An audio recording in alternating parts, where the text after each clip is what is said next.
દેવાય પંડિત તેથી પાગલ થઈ ગયો ભાઈ.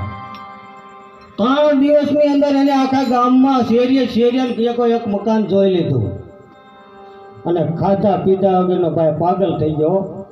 અને 3 દિવસ થયા ને ત્યાં ગામને વનથળીની બહાર એ વનથળીના દેવાય પંડિત હતા. જુનાગઢની બાજુમાં વનથળી આવ્યા અને બહાર નીકળી ગયા. અને બહાર નીકળ્યા પછી શું કે કેને પૂછતો હતો દેવાય એવા દેવાયા એ પથરાને પૂછતા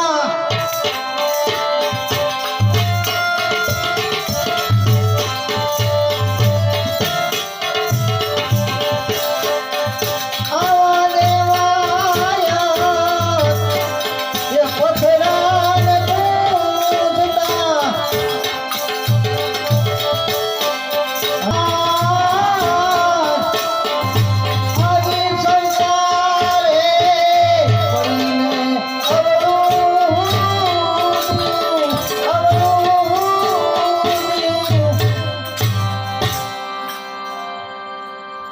તેથી દેવાય પંડિત પાગલ થઈ ગયા અને કોઈ ઝાડવાને અને કોઈ માલ ઢોર નીકળે ને બળદ એને પૂછવા લાગ્યા કે તમે દેવલ તેને ભાળ્યા, તમે મનોહરગઢનો રસ્તો ભાળ્યો?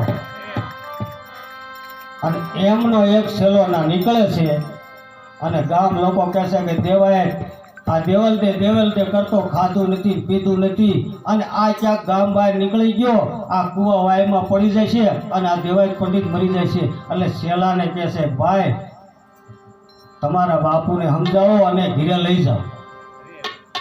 ત્યારે એમનો ખાસ સેલો હતો ને કે બાપુ ઘીરે હાલો. ત્યારે દેવાય શું જવાબ આપે છે? એ કહે છે કે આ દેવલ તે જ્યાં લગી ન મળે ને ત્યાં વનથળીનું પાણી જળ પાણી અન્ન પાણી અઘરા જ છે મારે. ભાઈ હું ઘીરે નહીં આવું ત્યાં લગી આ વનથળીનું અન્ન પાણી અઘરા જ છે મારે.